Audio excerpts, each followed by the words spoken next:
Lots of divas, and welcome to the Gypsy Fires podcast with Dr. Russell Patrick Brown. This episode is titled Male Loneliness, The Call to Get Lost. The episode begins with a photo of the Hermit card from the Rider-Waite-Smith tarot deck. We see a man hooded with a staff holding up a lantern with his head down at night walking into the wilderness.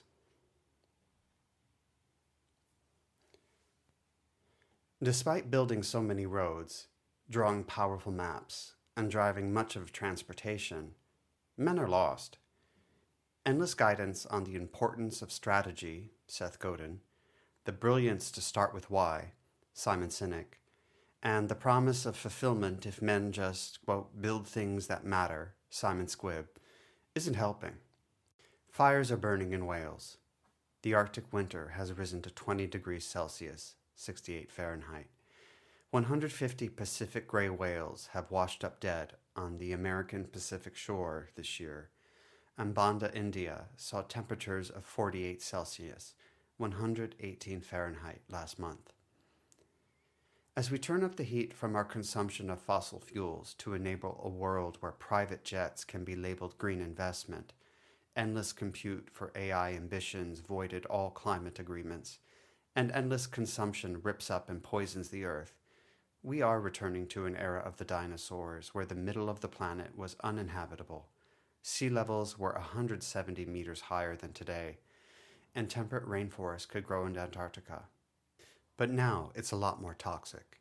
Where's the TED Talk calling out all this absolute bullshit? We have been scammed by lust dressed up as virtue.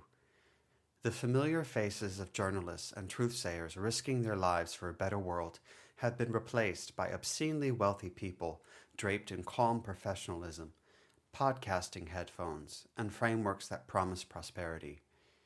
As the world burns, influencers on Substack, social media, and the press still promise abundance as recline. Abundance of what? The call of a trillionaire to colonize Mars isn't the nobility of some male urge to venture forth and find sustenance, something that in so many species such as lions is actually done almost entirely by women. It is the grift and make-believe invocation of an old archetype of the male wandering alone into the wilderness without any of the demands to actually risk their own lives without the support of the 99% who are keeping them alive.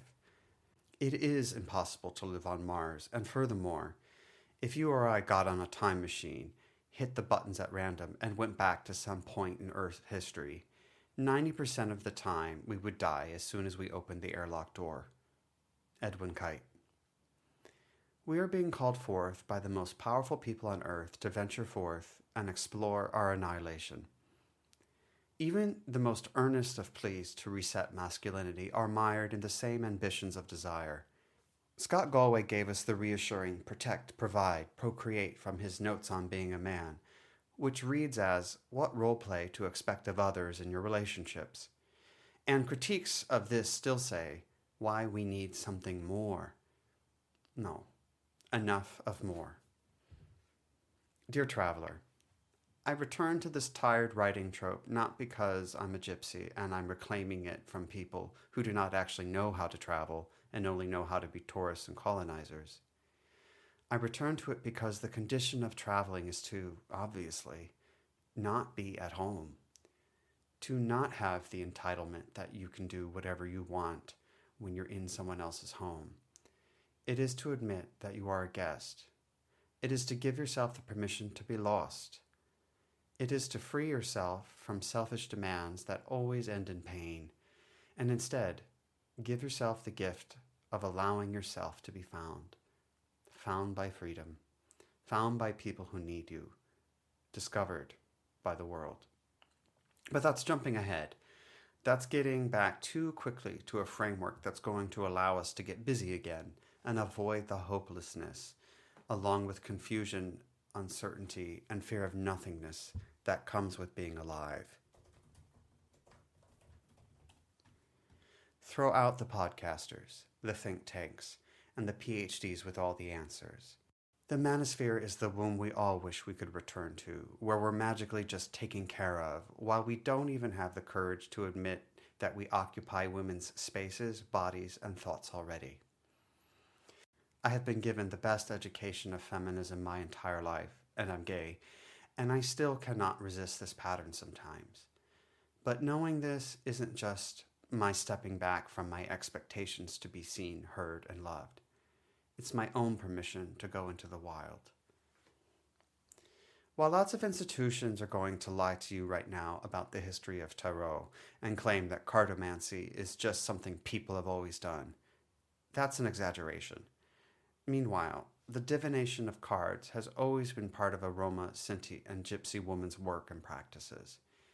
The women in my family have known this for centuries and carried it quietly for our own safety. A lesson many Gaji, non-Roma women, are learning right now as fascism threatens their influential, intuitive voices online.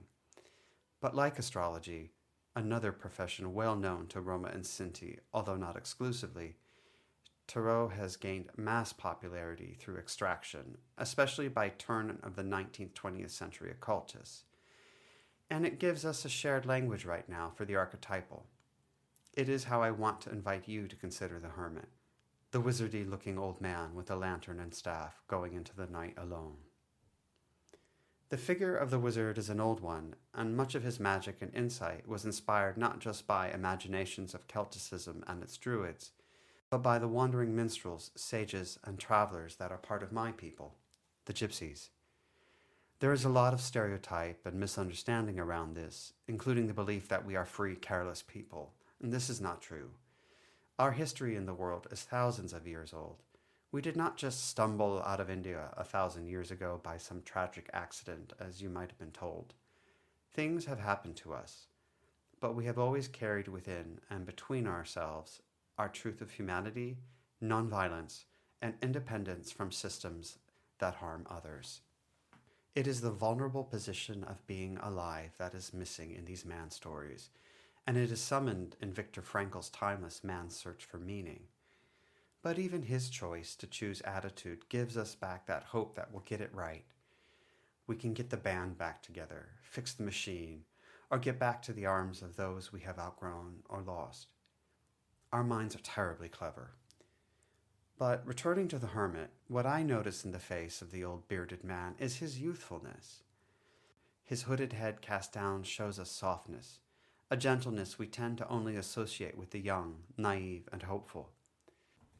It is his submission to death of his ego, ambitions, and one day his life that softens his face into agelessness.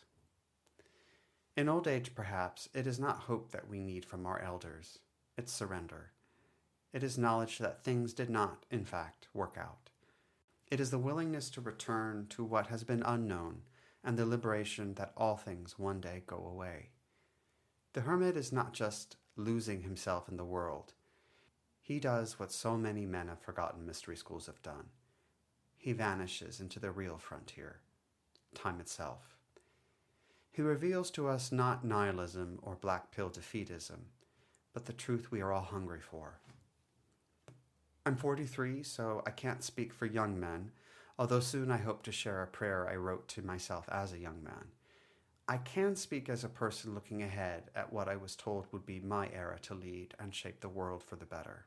The only leadership right now I seem to be able to offer is a responsible form of retreat, to do less, to touch the world lightly, to be grateful to be fed and safe, to let yourself be received by that which is being rejected by almost everyone who wants to offer you certainty, especially when monsters are lurking everywhere.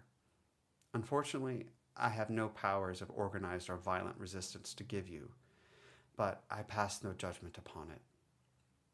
There is sobriety in his journey. There is wisdom. Deoccupy masculinity from modern demands. Maybe try letting go of what you're expecting out of manhood, and maybe just try enjoying it for once. Notice when others actually truly enjoy it, and what that reveals about you. All of these men telling us what it is to be a man all seem to have one thing in common. Despite having it all, they're profoundly unhappy. So stop and rest. I'm not saying men, especially the powerful who are living in the wealth of other people's labor, should shirk their responsibilities. If that's you, you have a responsibility to recognize the world has always been able to exist without you and will continue to. It is you who need it. Also, that the foundation of human civilization has always been women and children, and if we study history, it seems as though it's almost always been men terrorizing that civilization. But I know none of these men are reading this or have read this far into this piece. I am speaking, I suppose, to those men who have had their hopes and futures taken from them by a system that tells them they are not enough and ensures they have even less than that. Men who have been told that baller lifestyles are what they need to provide, that being lustful and lusted after is accomplishment, that being defensive or attacking innocence when you're hurt and scared is bravery. I know more and more of you are alone. You don't have people to care for or children of your own, and what to do now is a big, scary question easily buried by distractions. I don't know if there's an answer or framework for what men are or what masculinity should be, whether divine, ordinary, or dangerous. I do know, looking at the hermit, that perhaps we are also looking at a young person who must bear a burden and a wisdom far beyond their years. But to quote one brave wizard who went into the wild of his own imagination amidst the slaughter of the trenches of the First World War while colonial genocide spread around the world,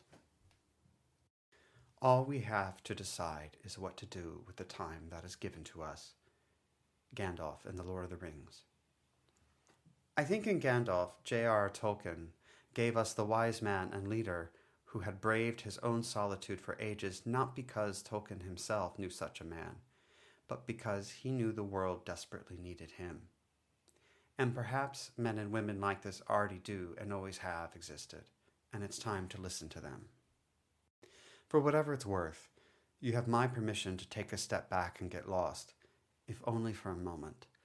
Stop waiting to be provided for and learn how to care for yourself how you need to be cared for. Thank the communities that help sustain you and learn what it is to serve. Let the world be filled with the voices of those who don't want to or are not called to lead, but must for those whom they love and the vulnerable things in the world that need protecting and survival. Find your own road in this life that you have. Refuse the call to be the center of everything. Let peace fill your soul, and when you're needed, you will be found. Thank you for listening. Please consider subscribing and supporting Gypsy Fires, which is an independent publication. All of my research is done independently, and your support really means a lot to me. Thank you again, and see you soon.